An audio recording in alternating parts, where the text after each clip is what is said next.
The Beatles, known as the Fab Four, are regarded by many as the most influential band of all time. The Beatles were comprised of John Lennon, Paul McCartney, George Harrison. But do you know who the fourth Beatle is? Yes, Ringo Starr. Ringo was the Beatle that some say was least known, but was a major factor in their success and an amazing drummer. I would argue that there was an original professional learning communities at work Fab Four. Rick DuFour and Bob Eaker were the original architects, and shortly after, they added Becky DuFour. But there was a fourth, and I call him the Ringo Starr of the PLC at Work movement, as he has gone about being a star in his own right, but like Ringo, isn't always as recognized. But when it comes to influence, he has to be right up there. His name is Tom Maney.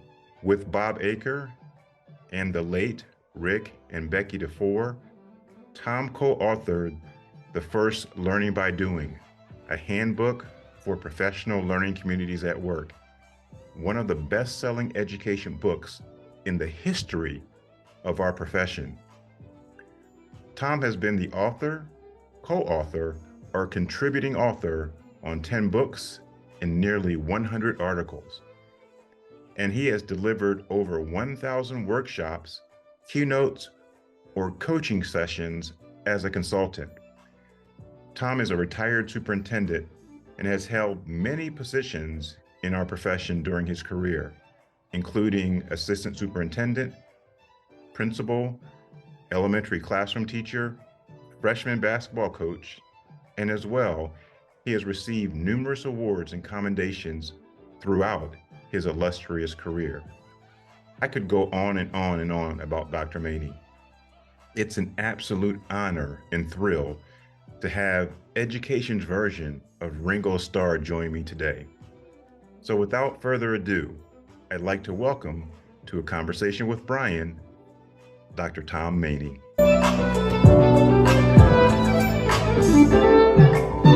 Tom, welcome to the show. Good to see you, Brian. Thank you for inviting me. It is really great to see you. At the beginning of each one of my shows, Tom, I want my audience to get to know my guests a little bit better. And so what I do is I ask my guests to share as much as they feel comfortable with their personal story, their professional journey.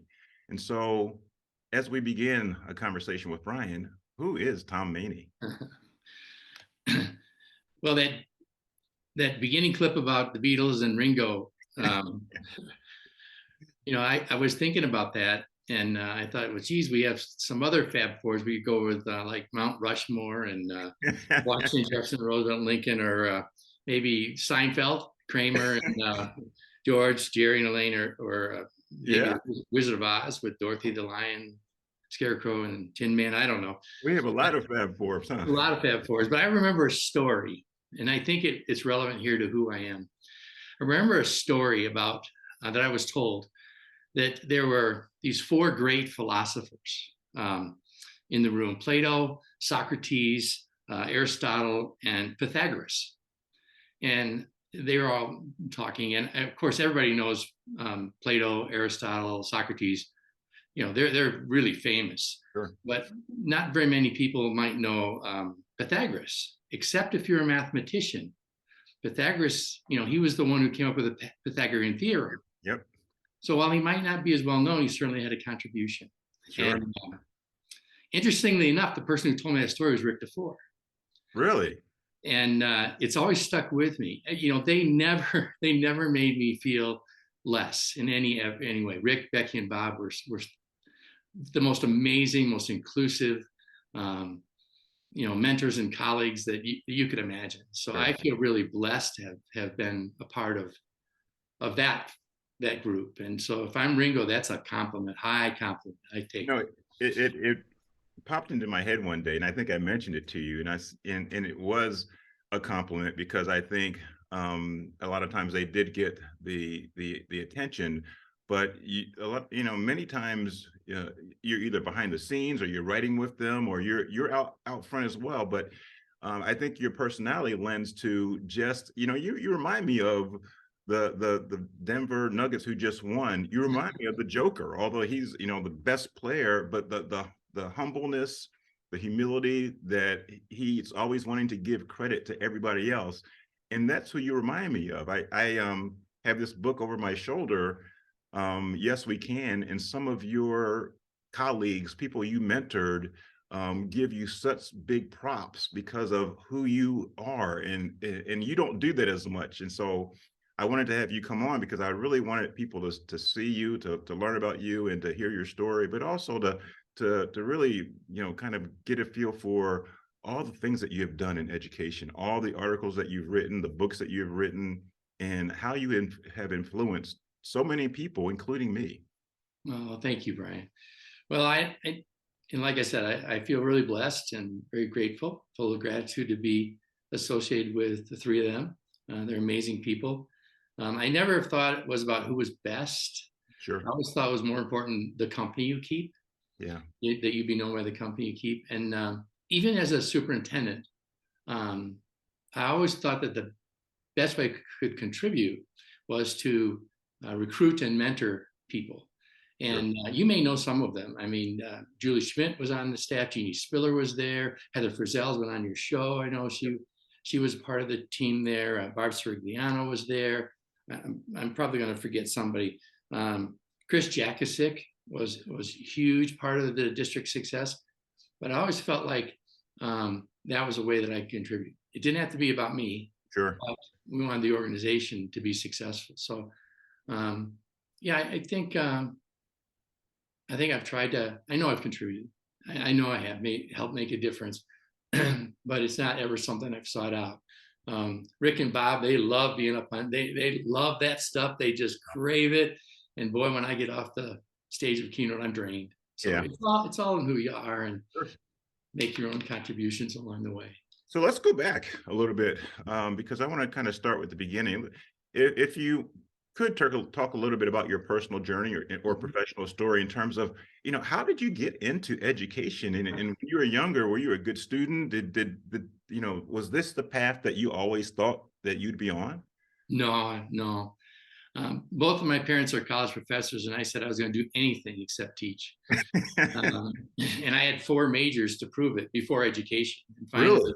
Yeah, finally, when my grades were horrible and things weren't going very well, my father sent me down and said, "Son, figure it out, or go to Europe and figure it out.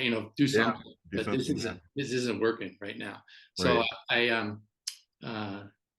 got into education and found out that I really enjoyed it, really loved it. And my first passion, I thought I would go. I wasn't a very good athlete, but I loved sports, so I thought I would go and be a high school basketball coach. Yeah.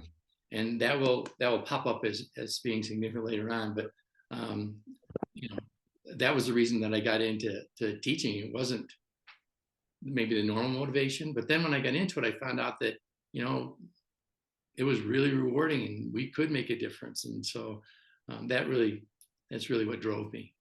When you first started, because now things, the more things change, the more they stay the same. But on the other hand, when you first started, it was back in the late 70s, right? As a classroom teacher. Right. And this idea of collaboration wasn't really the norm back then.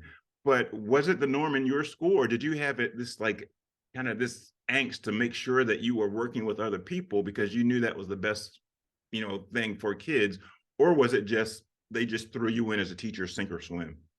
No, my first position it was at the elementary level, believe it or not. I had just graduated and I'd read a report on why Johnny can't read. My mother actually had her doctorate in reading, and so really drawn to that. I said, you know what? I'm going to go to the elementary level. I had a chance to go to the high school level, but Sure. I'm going to go to the elementary level and really try and make a difference for these kids. And so the first assignment was in one of those open classrooms. It looked like Yes. one of the big box stores, Walmart, Kmart, whatever. Exactly. No walls, nothing. And there were 4 of us that were just dropped together. And on top of that, 2 of them taught 2nd grade and 2 of us taught 3rd grade. So we were actually one of the people said, you know what, let's just multi-age this. Let's just Wow. take kids where they are. And so that that was my first experience, and that was pretty impactful. That's amazing. And through the years and, working with that team, I began to understand that, we were much more effective when we were together, when we were apart, separate. Sure. And so I think that probably stuck with me, without even really knowing it. Yeah. Yeah. After that, where'd you go after that experience? I went on to be an elementary principal. Mhm. Actually, I went on to be a curriculum supervisor for a couple of years. And that's where I got my passion, because I came to the superintendency through the curriculum side of the office, Yeah. not through the financial side of the office, which actually in the end was a big advantage for this work. Sure. But became a curriculum supervisor and then an elementary principal, and then assistant superintendent for curriculum instruction, and then went on to be a superintendent at age, I think, 34, 35. At that time, there were I was the youngest superintendent in the state of Illinois. There were 5 people that were that age in this whole Wow. state, and never was a plan. It just kept happening. And Rick, surprisingly, Rick was really a big part of my professional life from the very early years. He was a principal at Stevenson when I was a principal in District 96. Okay.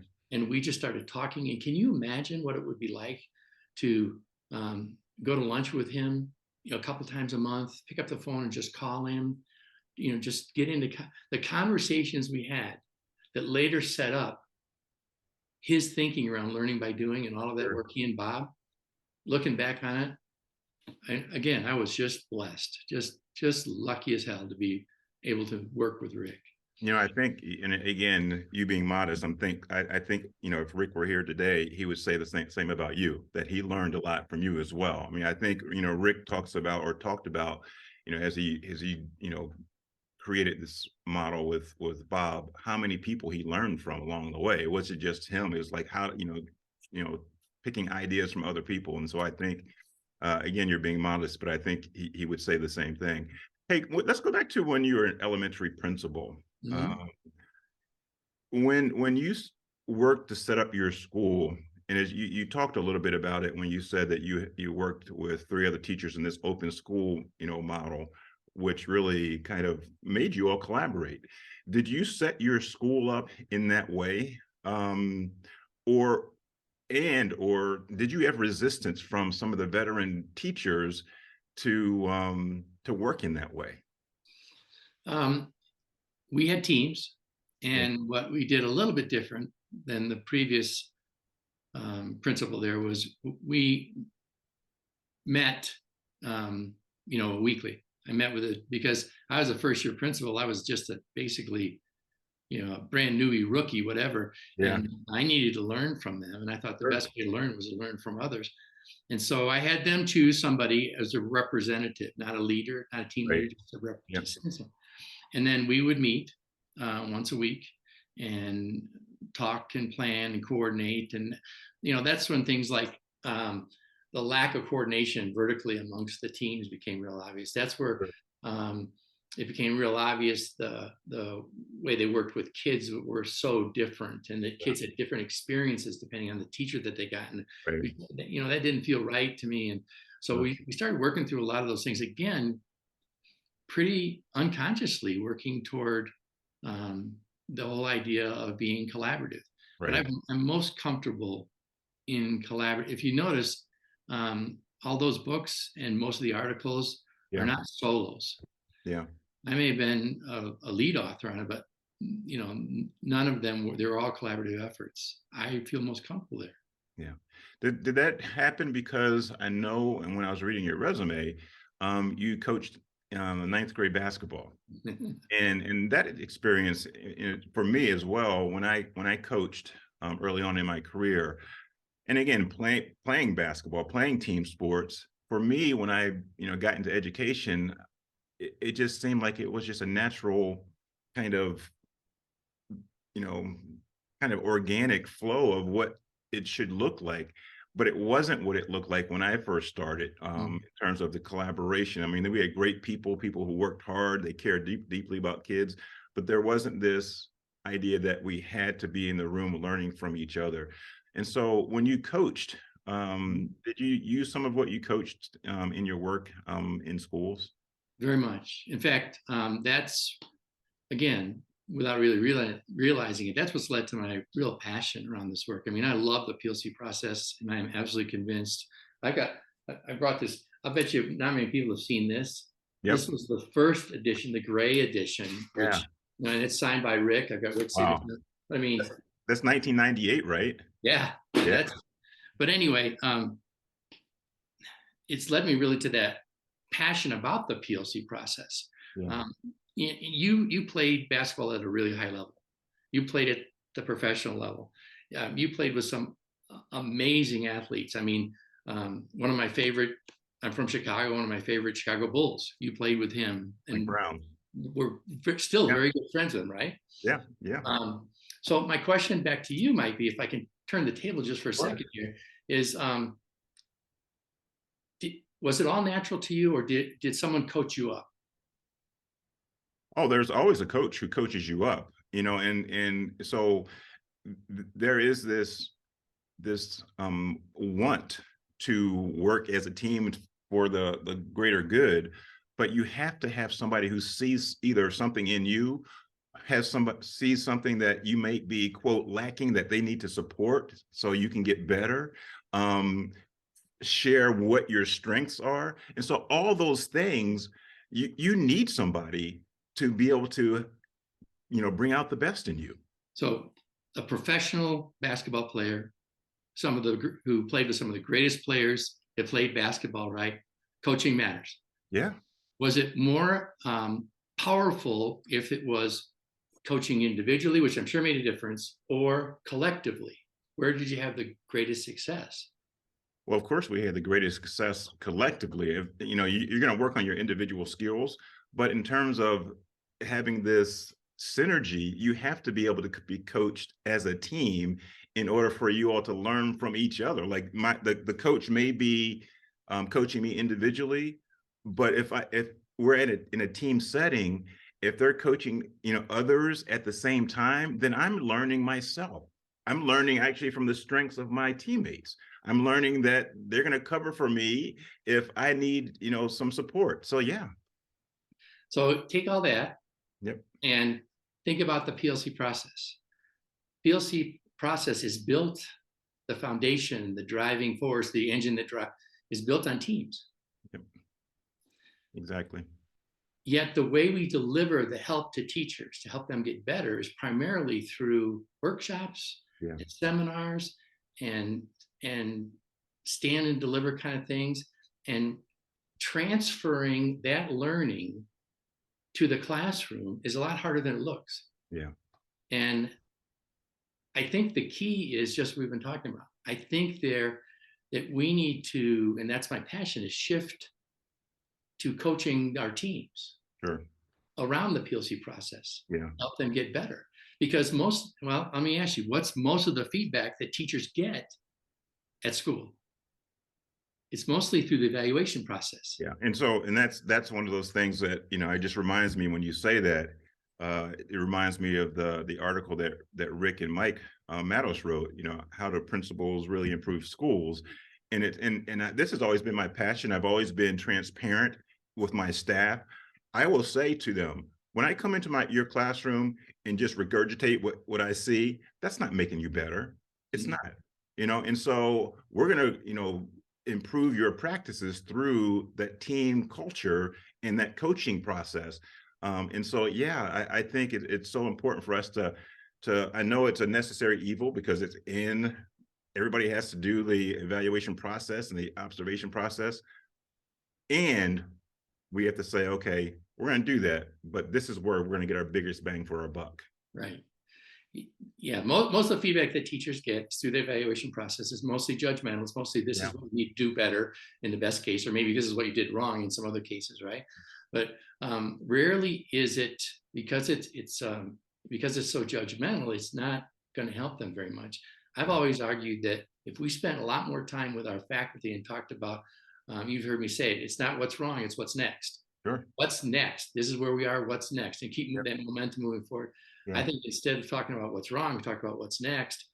And people say, well, coaching's so expensive, Tom. Well, coaching is a big commitment. It is.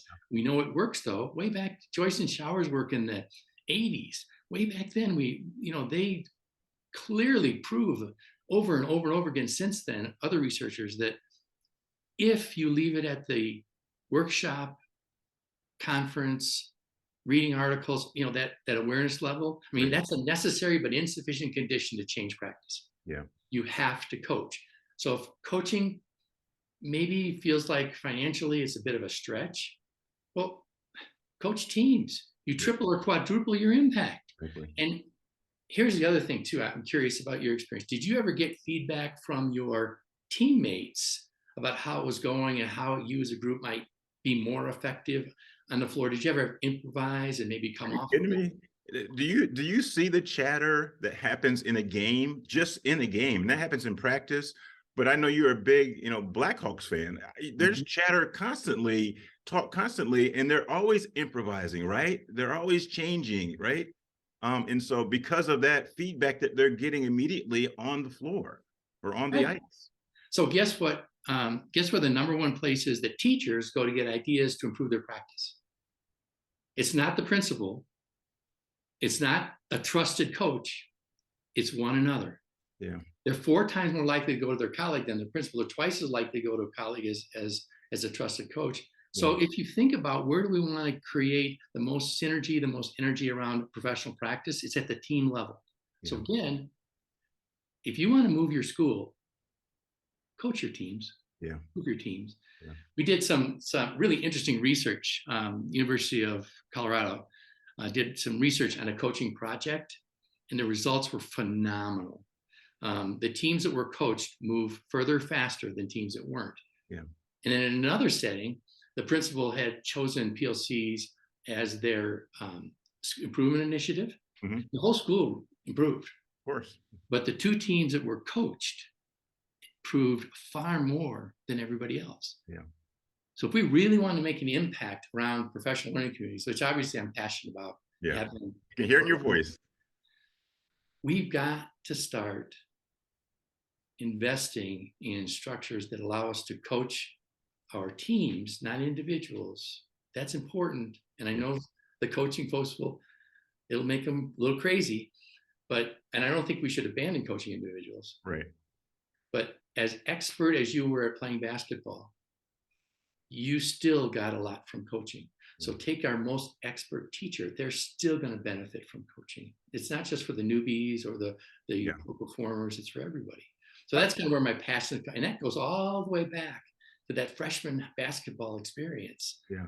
All the way back there. I'm just so sorry it took me so long to figure it out. But that's experience, right? You try something and then you reflect on it, right? And so you only know what you know at the time. As a freshman basketball coach, you only knew what you knew. How do you get and this is part of that coaching framework, but there is a human element. Mm-hmm. And that human element is sometimes a lack of trust, mm-hmm. A lack of being, willing to be vulnerable, a lack of this willingness to confront in a positive way each other. How do you help people understand that? Because you can't coach people unless those things are in place. Yeah, and some of the big names have talked about that.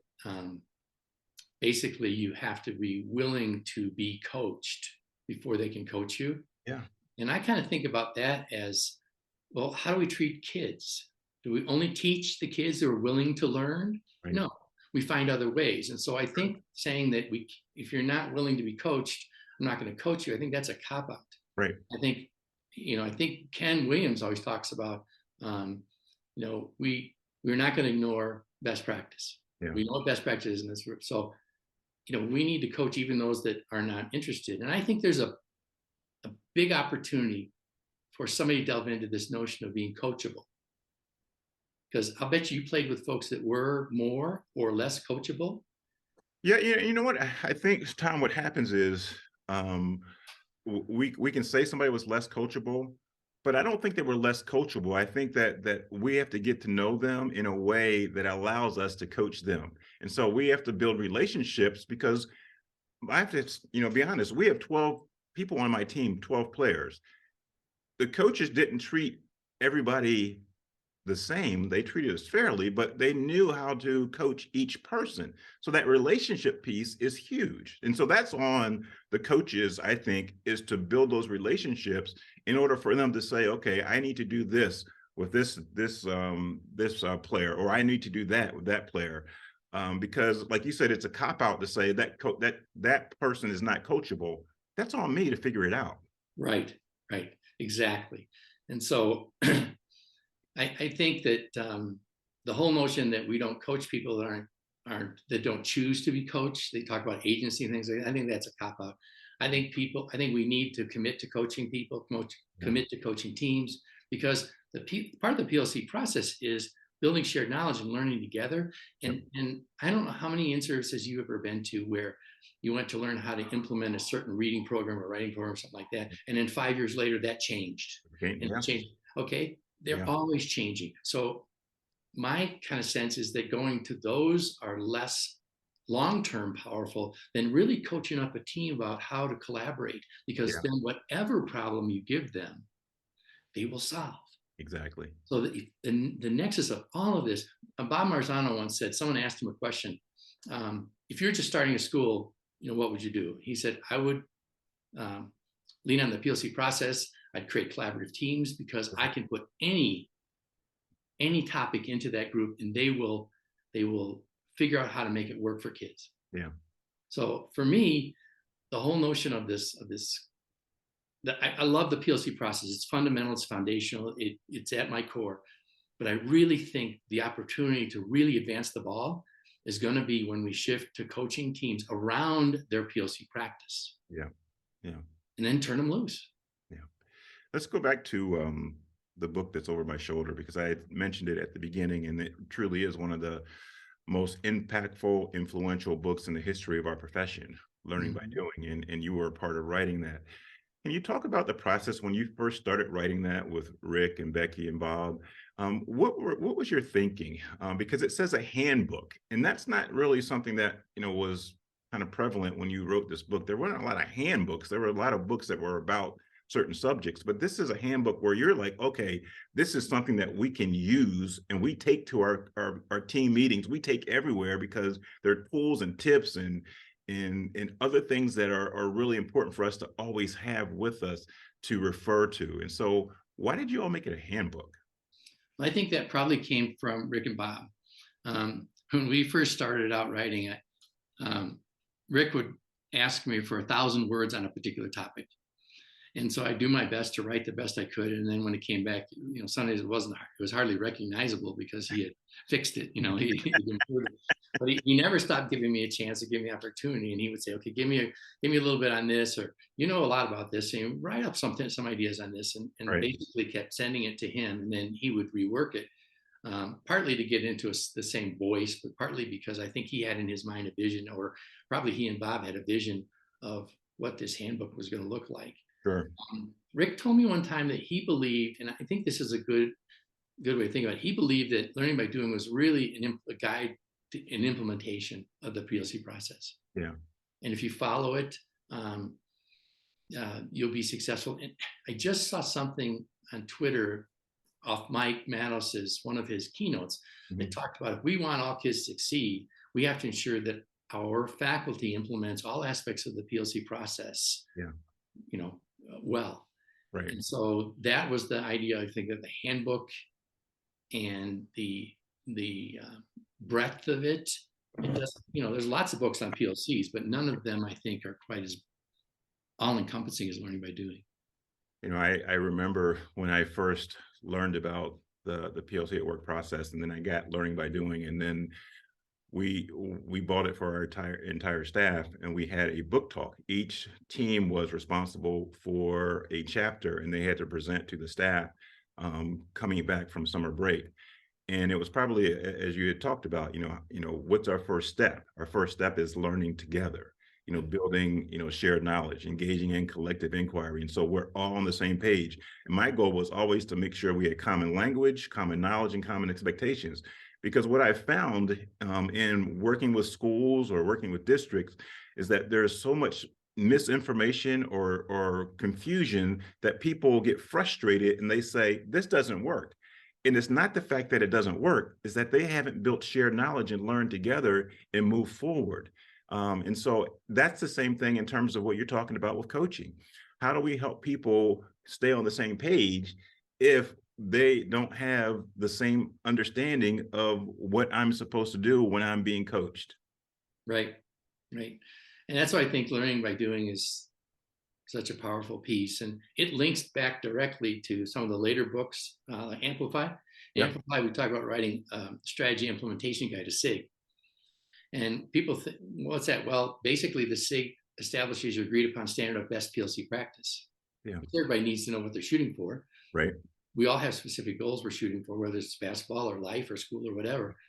So it sets that up. But more importantly, what people don't realize, that when you're developing that strategy implementation guide around what best PLC practice looks like, you're going doing all kinds of building shared knowledge. Yeah. You're developing a common vocabulary. Yep. You're reaching agreed upon, definitions of all key terminology. The act of writing the SIG is powerful PD. Yeah. That's just the whole process. Yeah.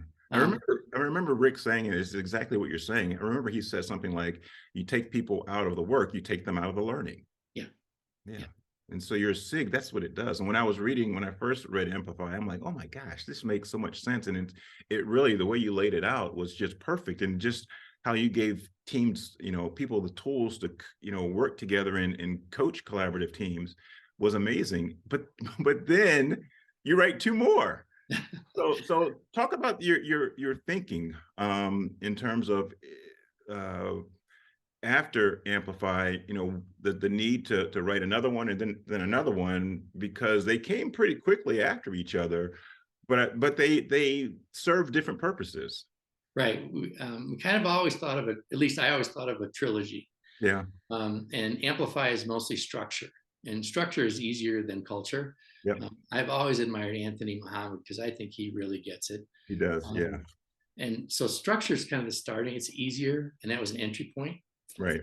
Thrive was more about the culture, coaching culture that you mentioned earlier, trying to create a coaching culture that's really going to actually drive the things in Amplify. Right. And the last thing was that we wanted to give people, kind of like learning by doing, a handbook for coaching teams.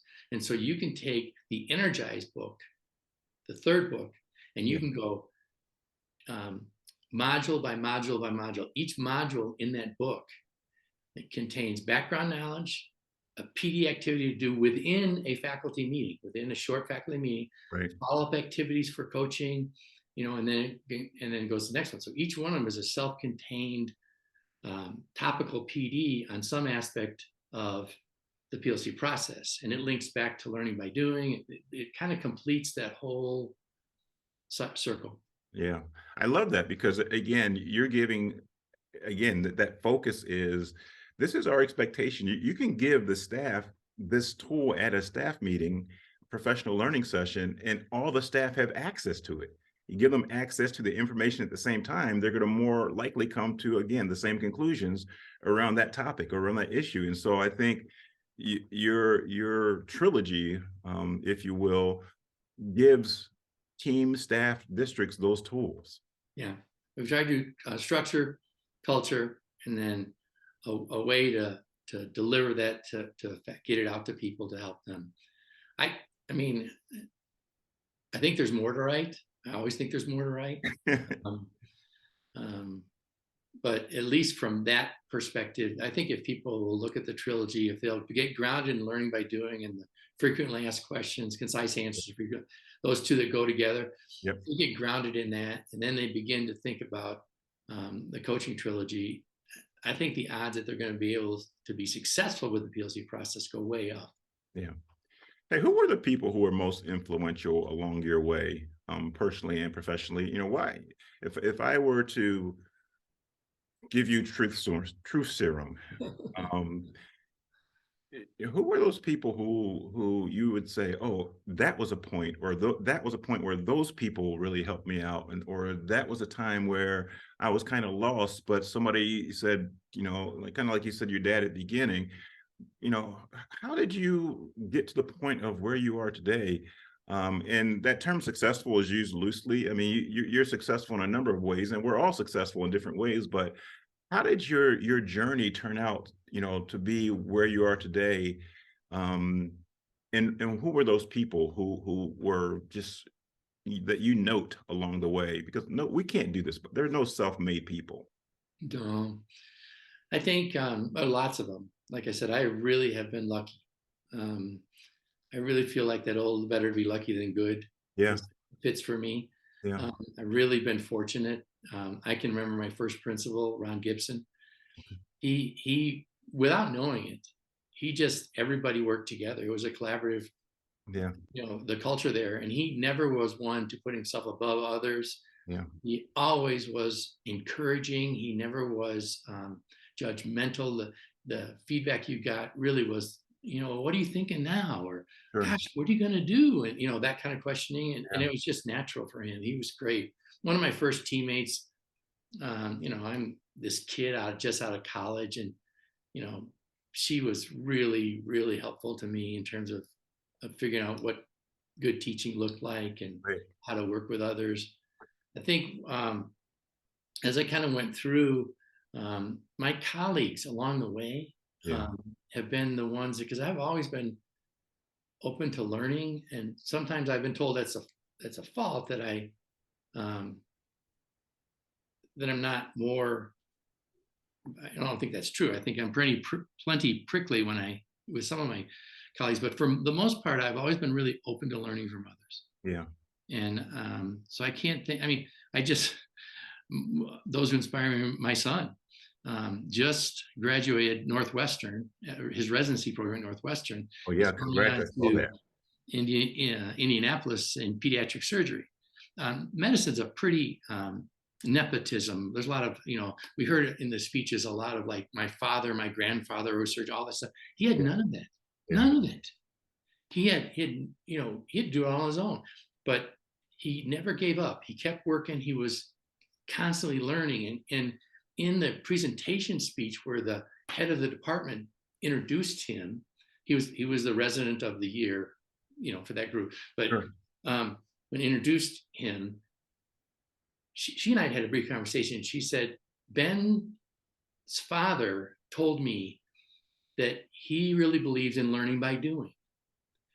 We'd had this conversation, Yeah, and Ben represents learning by doing. that He's is awesome. constantly learning Yeah, as a doctor. And I thought, you know what a legacy.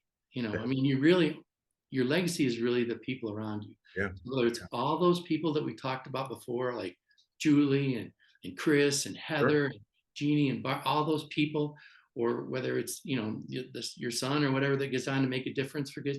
It's really all about the people that you come in contact with. Yeah, So I can't tell you one person. I can just tell you that I've been one lucky guy to be able to work with a ton of great people. People like you, people like Mike and Anthony and Ken and, all those amazing, Tim Kane, all those amazing people. If we're smart and we pay attention, we're all lucky to be learning from our colleagues. yeah. That was one of the things that I've been fortunate, just in my career, because I think I've shared this with you, and I've shared it, with a number of people. I've always felt like I need to sit back most of the time and just soak it in. I had a hard time learning how to read when I was younger. They wanted to retain me, but they didn't retain me because my dad was a reading teacher. So I, quote, had an interventionist at home. And so I was fortunate. I was, quote, born in the right family, right? Because, if I was born in a different family, I have no idea what my trajectory would have been if they retained me or whatever. And so this idea of learning from some other people has always been just kind of natural to me because I always didn't have the confidence as a learner early on. And sometimes I just feel like, other people know more, not as much now, and because I feel comfortable in my area. But I really think that that idea of, again, learning from the colleagues that I, have just worked with or just experienced along the way. Like you say, I feel like the luckiest person in the world because it's like I've been dropped into these situations, and I'm like, I get to sit here and talk with Tom Maney. I get to sit here, Anthony Muhammad's on my next show. Ken was on, Heather was on, and so these people that I get to learn from have written books and have just really influenced, not just a small area, but the entire world of education. It's just amazing. Mhm. Yeah, and I know that about you. I love talking with you because you're so full of gratitude. And I think more of that in the world, would help us all. Well, Nobody does it all by themselves, no matter who they are or how great they think they are. They've had help along the way. So, yeah, I mean, he's one single person. Rick probably had the biggest influence on me professionally, and also people don't realize it personally. So, but for me, it's bigger than that. It's my wife is amazing. I'm really lucky. she's been a co-author with you. She is really. Yeah. I'm very fortunate. So my kids, every day is Father's Day when you have kids like mine, right? You feel the same way about your girls. Wonderful girls. So yes. Hey, let's turn to a different subject before we leave today. Okay. All right, let's get to sports. Okay. Your Blackhawks. What's going on? They're about at rock bottom, I think. I think they've gone from one of the greatest dynasties of the 2000s to I think last year they were the worst or second worst team. Let's stop right there. Let's compare. I read in one of your books, and you talked about, I think it was aligning PLCs. As one of your quotes, you said something like, the difficulty of sustaining the PLC at work model at the district-wide should not be that hard. And I think that's why you wrote the book. And so when we kind of connect that to the Blackhawks, who were here at one point, the difficulty of sustaining that greatness, is it because of change in leadership, change in philosophy, all the above, change in expectations? Why? Some of that, changing people. I think the culture changed. Yeah. And talk about culture in sports. Yeah. The old story about the Chicago Cubs that their culture was a losing culture. You look up loser in the dictionary, and there's a Cub fan. That's the story that we always used to hear. But I think the culture changed. I think the culture, like around the Nuggets, is pretty unique. Yeah. And my hope is that it will continue. But if a few of those norms, those cultural norms, start to change, and they won't be as successful. So, do you think success? Sometimes success is there's so much pressure when you're successful that you go the other way, or you kind of, it's kind of like flight or freeze. I don't know the correct term, but it seems like, I think you kind of said it, those cultural norms, because when you become successful, if you don't stay true to who you are, if you get a big head, or you think that you don't need to act in a certain way, the team's dynamics change. Yes. Yeah. And so as a leader, like I said before, I tried, I didn't probably articulate it very well, but I really tried to watch the relationships among the leaders, because I really felt like the relationships that we would model in our administrative council, in that group, were the kind of relationships they were going to model when they went back to their building. And guys like Greg Grana, who was principal at Woodlawn Middle School, and they were the DuFour Award winner, he's a perfect example. I mean, that guy, when I came to tell him I would like to move into the principalship, he said, "Well, I'm a gym teacher. I don't know anything about it." I said, "You know how to get people to work together." And that's the most important skill set, and he's gifted at that. So I think you said it earlier, those relationships, monitoring those relationships, tending to them, making sure that the right balance, sometimes you get stronger by removing a piece. Yeah. And a leader has to be willing to say, I'm going to have you go do something different because I need it. Yeah.